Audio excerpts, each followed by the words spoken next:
My name is Lorna Cooke and I'm a performance nutritionist at the Sports Institute in Northern Ireland. So, Lorna, back in the summer of last year, we had some independent research published about the state of sailing in Northern Ireland for females. And one of the big things which actually came from that was that there's a lack of support for female health issues like menstrual cycles. That's obviously something which you've a bit of experience in. You've helped female athletes. So, just very simply, what are the challenges around menstrual cycles and sport and sailing? I suppose if you break it down, the menstrual cycle is a really natural process that every woman should be having every month. And the fluctuations in hormones across that cycle have different impacts in the body. So you have your symptoms around your menses or your period, which is day one. When that stops, you go into your second phase, which is your late follicular phase.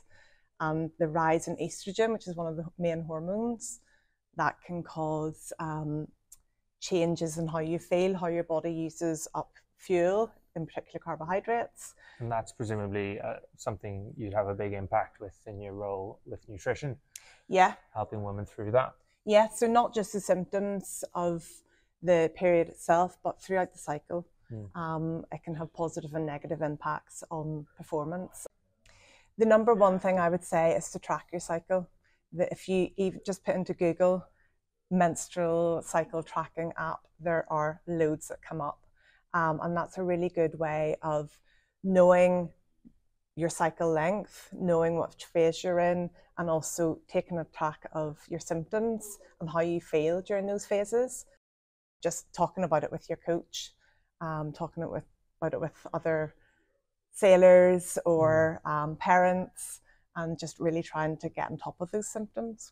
Yeah, starting those conversations you mentioned there about speaking with your coach, it's actually something we've really tried to improve on at RYA. And this year, with all our performance sailors, we're giving them the option several times throughout the year to have consultation sessions, basically educating them how to manage their period. But that extends not just to the girls, it extends to boys to have a better understanding, and the coaches, as you touched on there. Do you think there broadly needs to be a better understanding from men? I'll put my hands up and say I had a pretty poor understanding before I prepared for this interview, really. Yeah. And that is just the nature of it. I've sailed for a number of years, often against girls, trained with them, and there was never discussion about menstrual cycles. Do you think that's something we can improve on as a sport? Yeah, I think normalizing menstrual cycles is a really, really important thing. Talking about it, getting it out in the open. Once you start talking about something, it just becomes second nature. And I think that coach-athlete and also squad relationship is really important, because you will then know, right, if somebody comes in, they are not really motivated to train or lacking in energy, or they've had a bad night's sleep, or they're currently suffering from cramps and they're just not themselves. You can talk about it and you know how they're feeling.